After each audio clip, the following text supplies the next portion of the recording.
Que a boa mão de Deus esteja com você. Sou o professor Rogério de Souza, junto com o Instituto Supera. Esse aqui é o teu curso básico em teologia e a disciplina é Educação Cristã. Quando o Senhor Jesus foi assunto aos céus, ele disse: Ide por todo o mundo, pregai o evangelho a toda a criatura.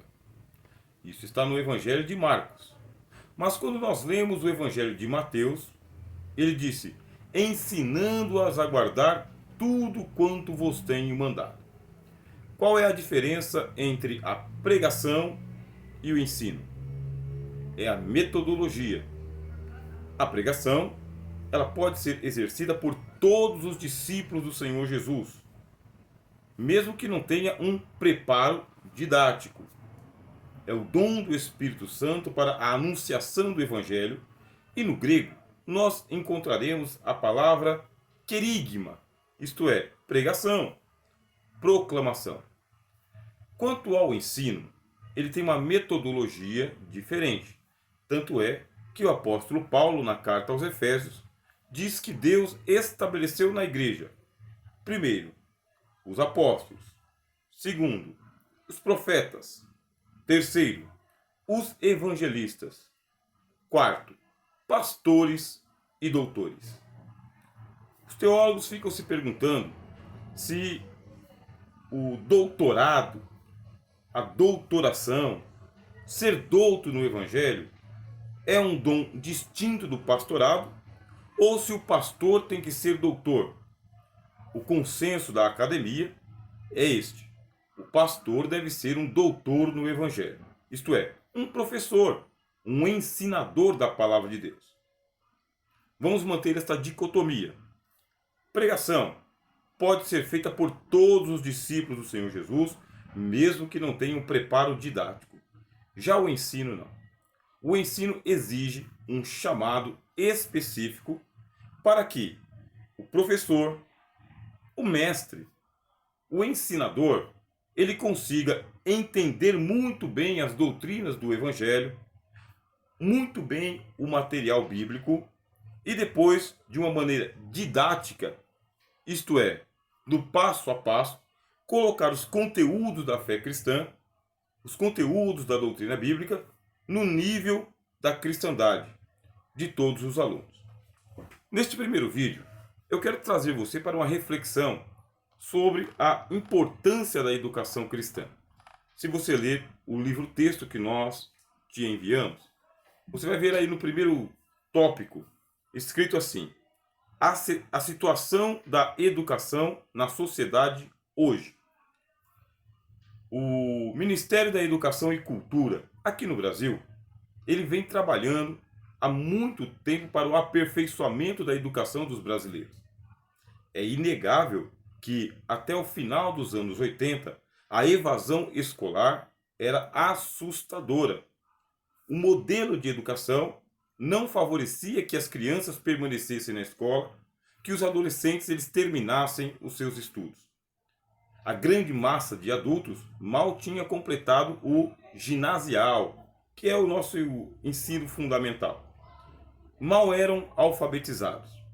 E a grande massa dos adolescentes, quando chegava lá na 8ª série, já abandonava os estudos por causa da sua situação econômica. O Ministério da Educação e Cultura, a partir de 1988, com a nova Constituição, assumiu o controle da educação brasileira justamente com esta missão: acabar com a evasão escolar. Esta revolução trouxe a necessidade de que os cientistas da educação se pronunciassem, escrevessem, legislassem. Aí surgiu a LDB, que é a Lei de Diretrizes e Bases, justamente para poder regulamentar o ensino no Brasil.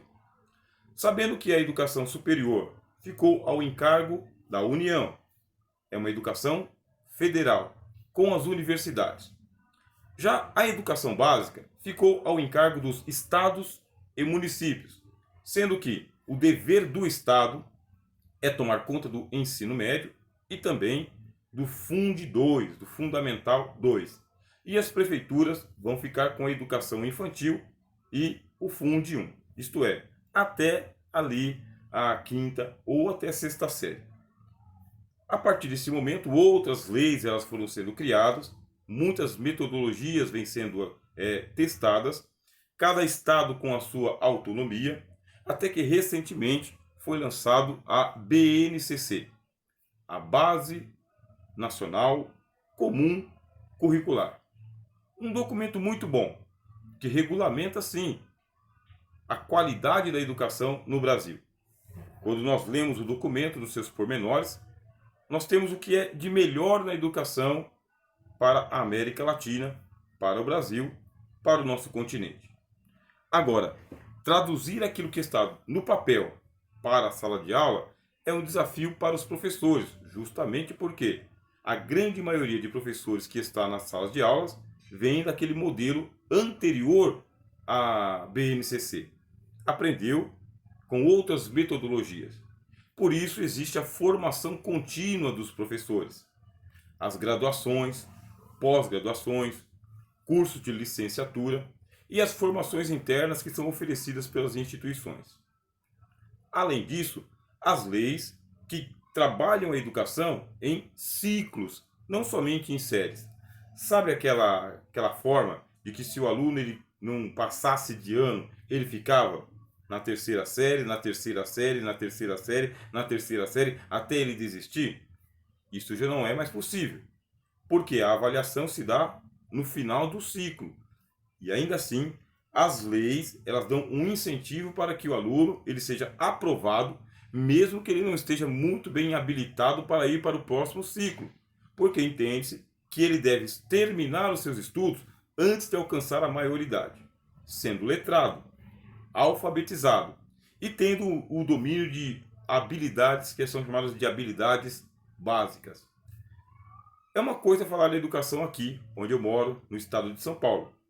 Outra coisa é falar da educação no Rio de Janeiro, Minas Gerais, Espírito Santo, Santa Catarina, Rio Grande do Norte ou Rio Grande do Sul, Paraíba, Pernambuco, Amazonas, as comunidades indígenas, comunidades quilombolas, comunidades carentes, centros urbanos, educação na área rural.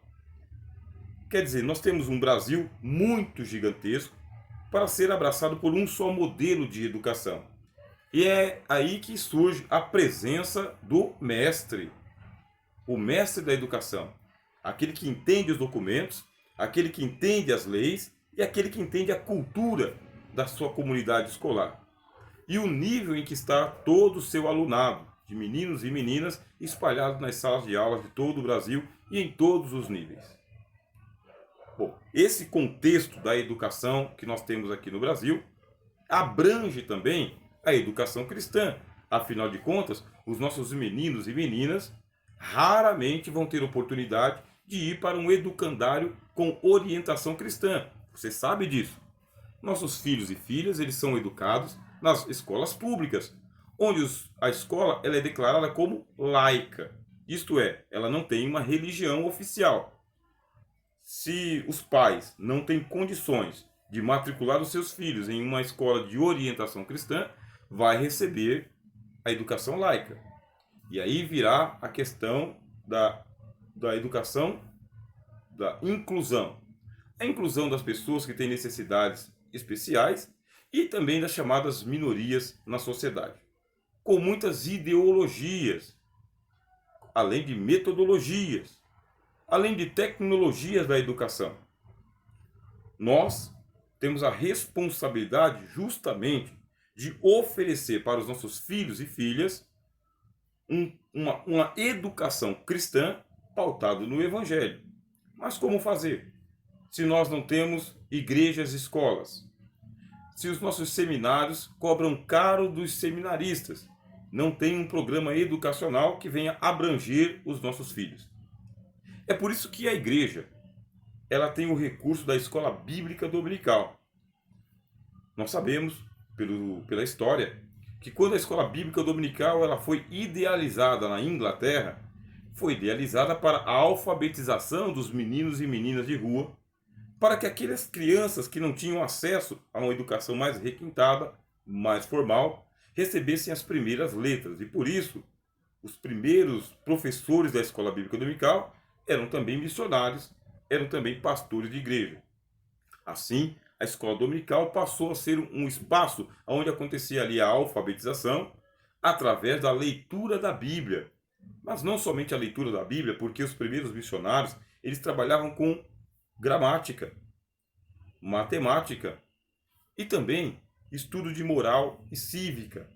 Isto é, o que é equivalente à ética hoje. A escola dominical se agigantou em muitas e muitas igrejas, mas depois ela perdeu esta função educandária, alfabetizadora, para se transformar num departamento de evangelização da igreja. E neste caso, as crianças teriam que trazer os seus pais, além de participar. Não demorou muito, os adultos dominaram o espaço que seria das crianças e o conteúdo gramatical, de alfabetização, de letramento, de tornar os nossos filhos e filhas aptos para o exercício não somente da fé, mas também da sua cidadania. A escola dominical, ela deu ênfase à educação religiosa, a ênfase à educação bíblica, e com isso os adultos passaram a ser privilegiados, as salas de aulas compostas por homens e mulheres, e as crianças agora estão nas salinhas. Como se vê, a educação cristã ela não é muito bem cuidada pelas igrejas. Deveria. Afinal de contas, como nós acabamos de ver, o apóstolo Paulo disse que Deus estabeleceu os apóstolos, que são os fundadores das igrejas, os profetas que têm chamado para a pregação, os evangelistas que cuidam da evangelização, do espalhamento da palavra, e aí vem os pastores para cuidar do rebanho, junto com os professores, os doutores, os ensinadores. Por que nós privilegiamos os outros departamentos, os outros serviços da igreja e depreciamos a educação cristã? Isso é tão gritante que existem poucos teólogos na igreja.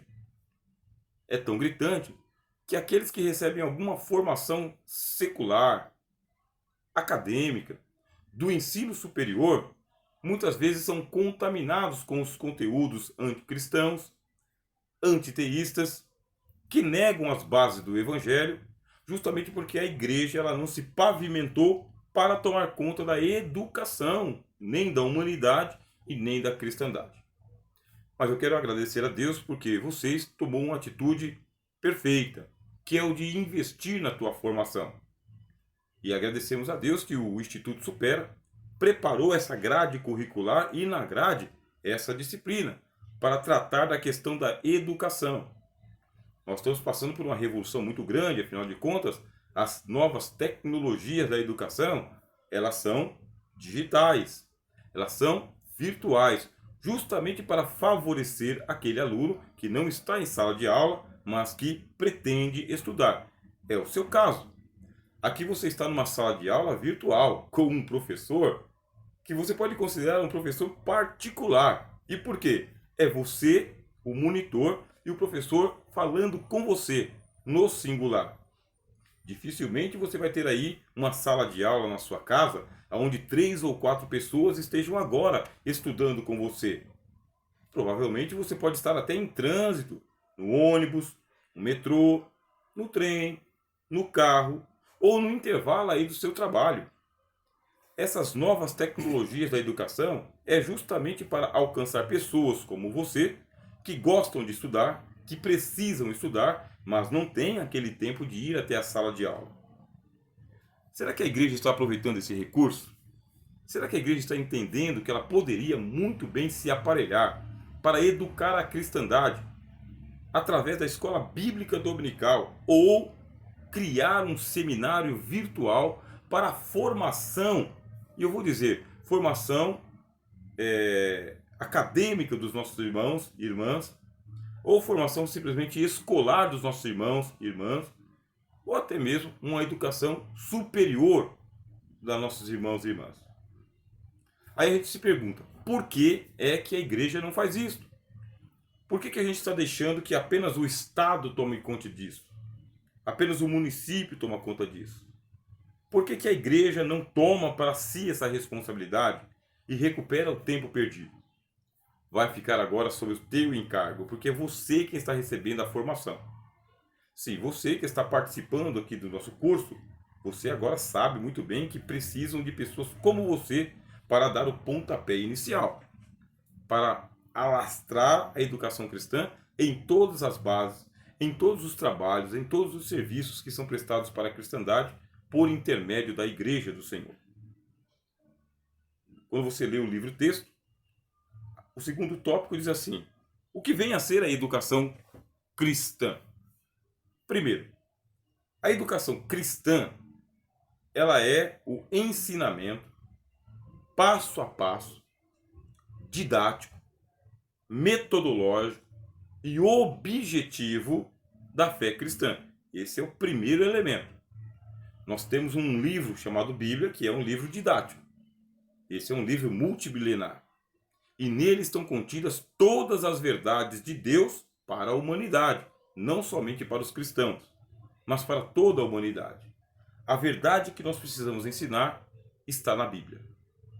E Deus chama uma categoria de trabalhadores chamados mestres, professores, doutores, os quais se debruçam sobre este material didático chamado Bíblia, recebem plena formação para que possam alcançar a igreja em todos os níveis, em todas as faixas etárias, homens e mulheres, jovens, meninos e anciãos. Ministério e membresia. A educação cristã é um fenômeno necessário para ser desenvolvido com muita urgência agora no século XXI. E em todas as bases, com todos os recursos. Não vou dizer de uma maneira sofisticada, porque essa palavra sofisticação, ela tem uma conotação muito negativa. Daqui a pouco, nos próximos vídeos, eu vou falar um pouquinho para você sobre a sofística. Quer dizer, quando a gente estiver falando um pouquinho sobre a filosofia da educação, eu vou falar sobre a sofística. Por isso a gente vai evitar falar sobre a sofisticação da educação. E, no entanto, nós não podemos dar uma educação simplória, isto é, com parcos recursos, apenas no improviso, apenas no papel de pão, apenas no bilhete de anotação. Não, nós temos que montar salas de aula, nós temos que matricular os alunos, nós temos que criar, sim, um diário de bordo, nós temos que criar, sim, um diário de classe, nós temos que criar, sim, metodologias de avaliação, para que a nossa escola bíblica dominical, ou o nosso seminário, ou a nossa escola, ela possa receber o respeito da própria sociedade que está em volta. Seria um sonho muito grande, e não é tão difícil assim, que cada igreja chamasse os irmãos e irmãs que têm formação acadêmica, que já atuam nas escolas, para dizer: nós vamos montar aqui uma escola comunitária, para que os nossos filhos e filhas, que passam a semana inteira recebendo conteúdos seculares nas escolas do Estado, possam aqui ser reorientados por doutrina cristã sobre os valores da verdade, os valores da fé, da piedade, da justiça e da própria cidadania. Não é tão difícil assim, porque no mesmo prédio onde funciona a igreja, pode funcionar também uma sala de aula. E é garantido que os mesmos irmãos e irmãs que vão para os cultos todos os domingos também frequentarão as salas de aulas ou enviarão seus adolescentes e os seus filhos. Mas precisa de uma iniciativa pastoral, e é por esta razão que a Bíblia coloca pastores e doutores na mesma sentença, dizendo que o pastor tem que ser um ensinador e, consequentemente, o ensinador fará um trabalho pastoral. O que é educação cristã? É esta missão que nós recebemos de não somente anunciar o Evangelho pregando, como disse o Senhor Jesus, o semeador saiu a semear. Tudo bem, devemos pregar o Evangelho a toda criatura, até o que estiver passando correndo por ali. Mas nós devemos também montar salas de aula e usar o material didático Bíblia e, a partir do livro Bíblia, escrever literatura, montar bibliotecas, montar cursos e, nesses cursos, estabelecer prazos, isto é, montar o currículo e testar o currículo e graduar as pessoas, tirá-las de uma infantilização intelectual e levá-las para uma maturidade intelectual. Não podemos deixar que isso fique apenas nas mãos da iniciativa privada. Tem que ser algo de igreja, tem que ser algo ministerial. E se não for uma iniciativa ministerial, vai lá, faz como fazem aqueles que organizam ONGs. Vai lá e monta a sua própria escola comunitária. Quem sabe com o passar do tempo, você conhecendo a legislação, quem sabe com o passar do tempo, você tendo habilitação, além da sua escola comunitária para oferecer educação às pessoas carentes, você consegue também singrar pela vereda de uma educação remunerativa, institucional, regulamentada, que representa-se diante do Estado. É uma excelente oportunidade, é um excelente momento. Você não pode perder os conteúdos que estão sendo ministrados aqui. Vou ainda falar em mais 3 blocos sobre a educação cristã. Falar com bastante propriedade, para ver se você, que já está conosco aqui há um bom tempo, veja só como que você começou. Veja lá quando que você começou. Observa quanta metodologia foi utilizada para alcançar você. Não somente o livro-texto, não somente os vídeos que foram gravados, mas toda a plataforma do Instituto disponibilizado para você, para que você tenha uma excelente formação. E vamos dizer, Cristo disse, aquilo que você recebeu de graça, entrega de graça. Deixa eu dizer particularmente para você, por maior que você pense que já foi teu investimento na tua formação, não paga o conhecimento. Não paga a formação. É equivalente ao de graça que o Senhor Jesus falou. Isto é, se você tiver condições de investir mais e mais, invista mais e mais. E ainda assim, é pouco o teu investimento. É de graça que você está recebendo. Não do Instituto, mas da parte do Senhor Jesus. Com essa mesma graça, você vai montar os seus cursos. Comece a pensar em montar a sua plataforma de estudos, a tua sala de aula. Se não tiver um ambiente físico, ambiente virtual. Existem os grupos aí, que são os grupos sociais, essas páginas que são criadas na internet. É uma excelente oportunidade para você exercer a tua missão de educador da humanidade, começando pela tua comunidade de irmãos e irmãs aí da tua igreja. Gente que confia em você, gente que sabe que você está estudando, gente que sabe que você está se formando. O que você pensa dessa ideia? No próximo bloco, eu quero falar com vocês sobre as ligações primitivas com a religião e o desenvolvimento das escolas. E por quê? Porque onde iniciou a educação cristã? Iniciou-se no ambiente religioso. Qual o ambiente religioso? Das sinagogas. Justamente, os apóstolos, todos eles eram frequentadores das sinagogas. E o que eram as sinagogas? No próximo bloco eu vou estar falando com você. Vou mostrar para você o formato da sinagoga em comparação com o templo. A divisão que os judeus da velha aliança, do Velho Testamento, fazem e fizeram entre o templo edificado por Salomão, reerguido por Esdras, reformado por Herodes, e a grande sinagoga que foi criada e organizada por Esdras, isso aí em resposta à necessidade de se ensinar a palavra de Deus, portanto, dentro de um ambiente religioso. Aí nós vamos falar um pouquinho sobre o repertório da educação. E por quê? Porque quando nós estamos dentro de um ambiente religioso, o repertório ele também reflete o vocabulário que é utilizado no aspecto religioso. Mas, quando a gente amplia o nosso conhecimento, vamos entrar aqui com um modelo de escolas. E mais escolas, e mais escolas. Sou o professor Rogério de Souza. Esse aqui é o Instituto Supera. Esse aqui é o teu curso básico em Teologia e a disciplina Educação Cristã.